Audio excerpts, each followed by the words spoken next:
FNATIC were electric in their first opening game, beating the FIFA E Club World Cup champions 2-1.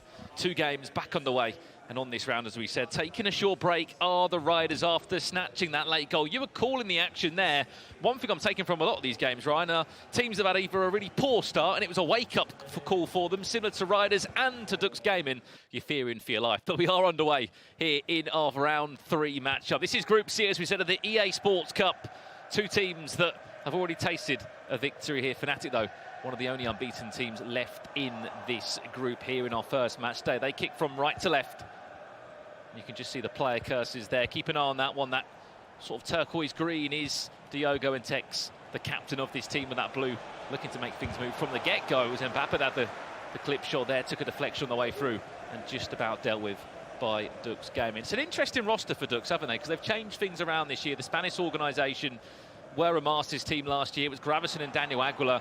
But you've also got to remember on those books, they had Diogo, Adjuman, Neat was there. And of course, Zizinho. Now it's from speaking to Zizinho, it seems that they've just sort of changed it around a little bit this year. Maybe just given opportunities to other players. Gravison obviously still involved behind the scenes and other DUX players there, but this is just they're going to be their, I guess, their European roster this year that's going to give it a real good go. Here's Tekkz, by the way, danced in the box, defended well by Theo Hernandez. Yeah, as you were saying with DUX, they have the luxury of being able to choose from multiple players in their roster. They're all great players. So it'll be interesting to see how Zizinho and Neat do it in the 2v2 this year as they break forward for their first time, breaking into the half of FNATIC. They scored 4 goals in 45 minutes in their second game. What was one hell of a result. There's a bit of revenge in that result, actually, against Atlanta United, because if you cast your mind back to the Team of the Season Cup last year, obviously where Gravison and Daniel Aguilar were playing, Atlanta beat them 6-0. There was clearly a sour taste left in that game, definitely. Now, because quite a few months later, they come back and they win 6-1 in 1 game of FIFA. Could be a chance for FNATIC! Oh, 9! Off target, you don't expect that from someone who's got a 5-star week for as well. Yeah, it was, I wouldn't say it's rushed. I think it's the right choice to shoot first time there across goal, but maybe you would have hoped that it would have been on his other foot to arrow into the corner. It wasn't meant to be, but promising signs in the first 20 minutes. You can see FNATIC, they press incredibly well. Arguably the best team, in my opinion, at pressing. He scored a complete combination of different goals. Did DUX Gaming.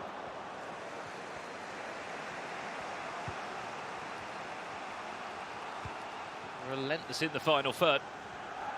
That man on the ball has been a key part of a handful of these teams.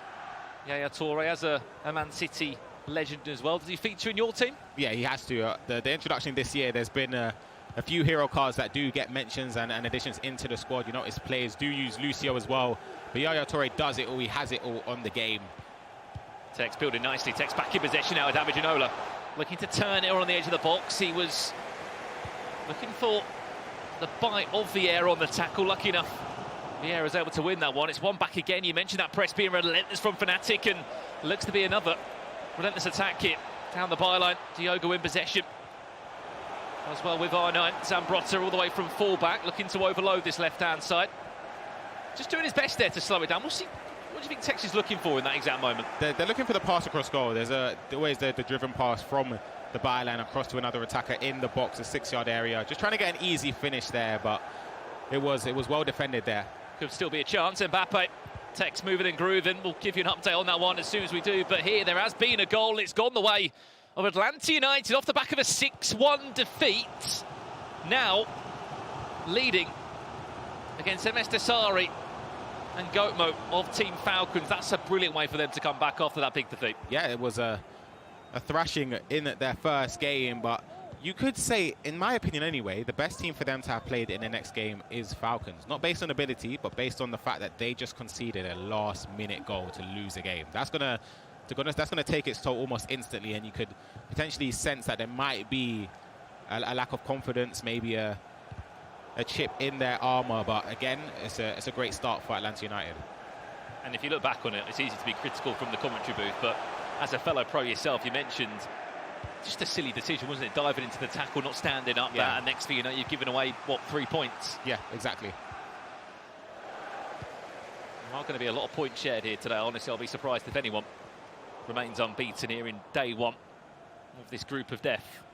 Just under 10 minutes away from half-time, still 0-0 in our featured matchup. The Spanish organisation against the UK, eSports.org. So a little bit of a feeling out process this first 40 minutes. Mbappe driving, this is nice, here's R9, goes for the carpet, might get a second bite of the cherry. Mbappe, penalty, referee gives it. And it's Captain Virgil van Dijk into the book. We speak about a gift. This could be a gift for DUX Gaming. And I think it's neat. There might be one that knows Zizinho, sorry. And it's a huge chance wasted. What a save from Van der Sar. Wow, penalties this year, you have to make sure that you do get the ring around the ball as close to the perimeter of the ball as possible. And then after that, it's just a guessing game, in all honesty. It's very hard to miss at this level. So you kind of just have to aim one way, stick to it, and just hope it goes in. And on that occasion for DUX, it wasn't meant to be. But again, these are the moments where, with FNATIC, you could start to gain a sense that maybe things are going to go our way today. And how big would that have been? I heard Tekkz speaking about it in the interview about scoring first. DUX game was to get that first goal, penalty or not, Ryan. Yeah.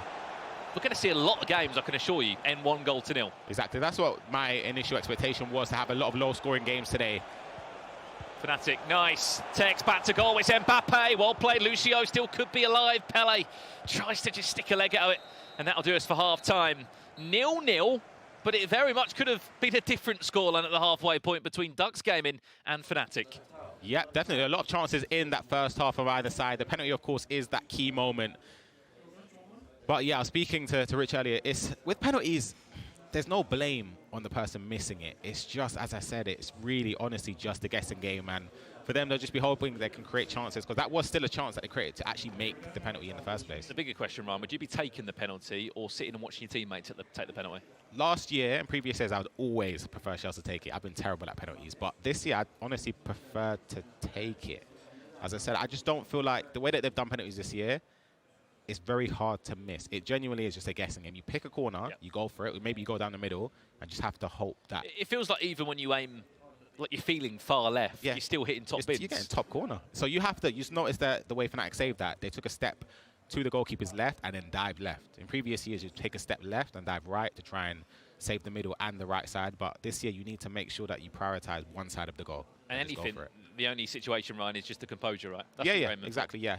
That's the thing. So if you mess that up, then the blame is on you. But it's very hard to do that with the players. They've got the max composure stats. And at any level as well. You shouldn't be... You shouldn't be missing a pen. You shouldn't be throwing out those penalties. Back underway for the second half here. We'll keep you up to date, as we said, with the scorelines over in that Atlanta United Team Falcons game. We left it at 1-0 for Atlanta United, who, as we said, just lost 6-1.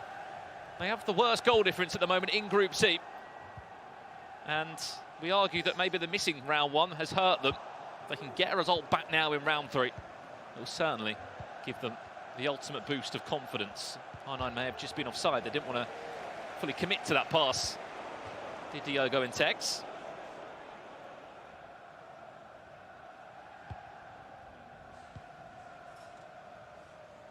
Wonder if there's been a... Ooh, oh my goodness. You don't want to make mistakes there at the back. That's what I'm saying with pressure. It's very, very scary to be playing out from the back. You kind of want to get the ball to your midfielders as quick as possible to try and transition from defence to attack as quick as you can. Here's a perfect example of it, Ryan Pessoa. Zidane dancing in the box, quite literally. This Team DUX will show the perfect example of a counter-attack. What a piece of skill as well. And the composure from Zinedine Zidane, the ultimate central midfielder that can get back, can get forward, and can simply just make things happen. Oh, it was lovely from DUX, Zizinho, and Neat there, building up.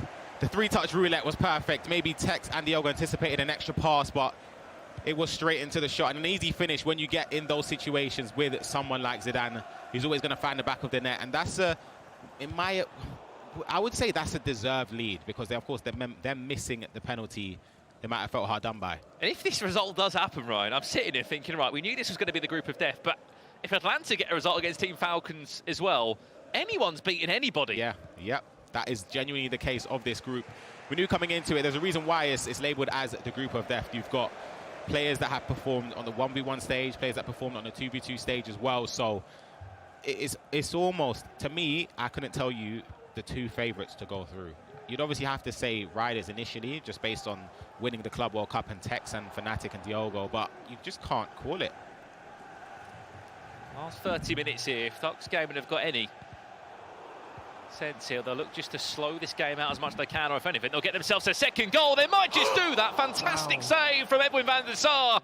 But some would argue that was on a plate for Pele. Yeah, that has to be a goal there. I don't know what happened. Pele didn't get enough power behind that shot there. I don't know if it was timed or not. It was hard to tell that it was so quick, but that's a chance. That's a huge chance. You'd expect them to score, but now we're reaching the time where they know that FNATIC will have to push forward. For them, I would say for Neat and Zidinho, maybe it would be time to not necessarily change everything in terms of formation, but just be a little bit less attacking with the way they've been playing. Well, an update on the other game as well. Atlanta United still leading the way against Team Falcons by a goal to nil. But just looking at those results, Ryan, I mean, look, we've seen 2-1s, 2-0s. We had a 6-1 from DUX Gaming against Atlanta.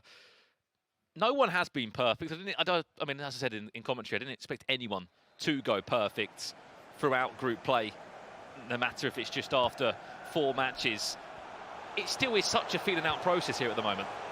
It really is, but it's a great bit of skill on the ball there from Zidinho, but it was great defending there from Tekkz and Diogo. They just need to try and build up and create a perfect attack, because there's still time to go. There's still just under 30 minutes left to play in this game, so there's a lot of time to create a key chance in the game. They don't have to go all-out attack, just based on the way DUX have been playing. They've been giving them a lot of possession.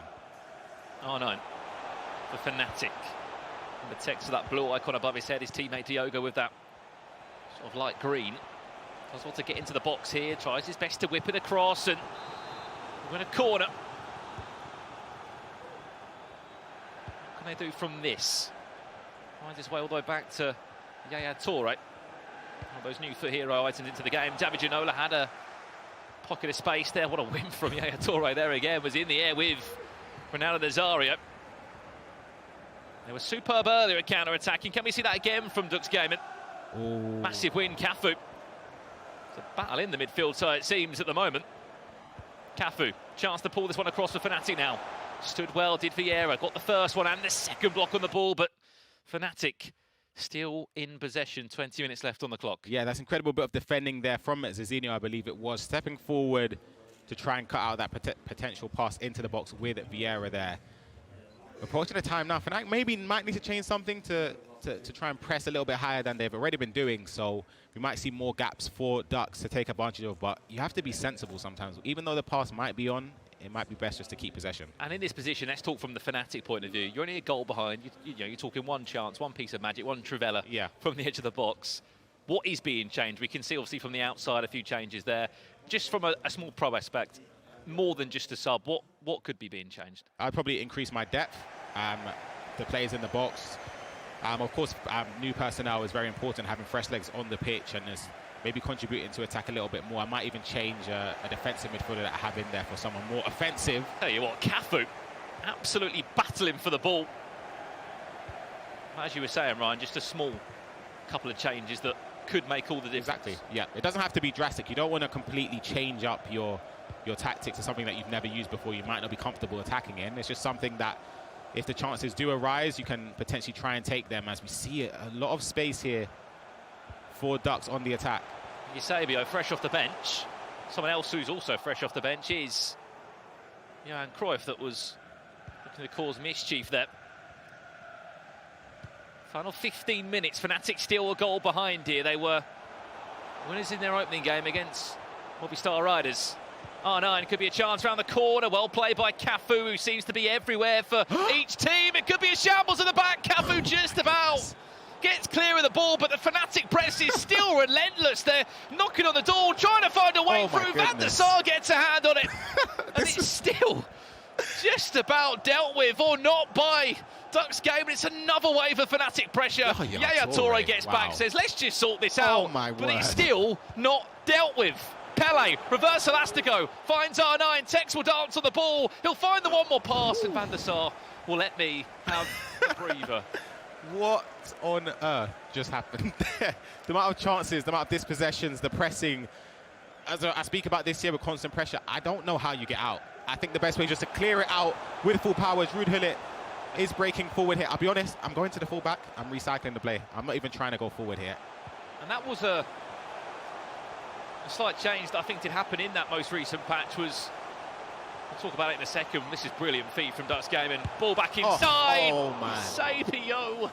Inches wide, but that was a recent change in that patch. Was a lot of players felt hard done by. They were pressing the ball a lot. Yeah. And even if they're winning it, Ryan, the ball just still falls back. Yeah. This time now, there's a lot of time to. I'll tell you what, little cheeky chip round the corner. Oh, 9 fumbles his lines. Mbappe was crying for it. What a 1-0 this has been, by the way. It's been a game, an end-to-end game, a lot of chances, and they're still not done yet. Possession retained. Massive win by Virgil van Dijk. It's given away there. You've got to keep possession and try and go to the corner flag. Can we see another last-minute goal in back-to-back games? Last chance. FNATIC. Diogo in possession with Ronaldo Nazario. Finds it into down, the goal scorer of DUX's only goal in this game. Still could be alive. Yaya Toure, we said he'd be influential. He is again. He wins the ball, clears it out. And DUX Gaming have just got themselves 6 points back-to-back after a disappointing opening 2-0 game. The Spanish team has now found its form.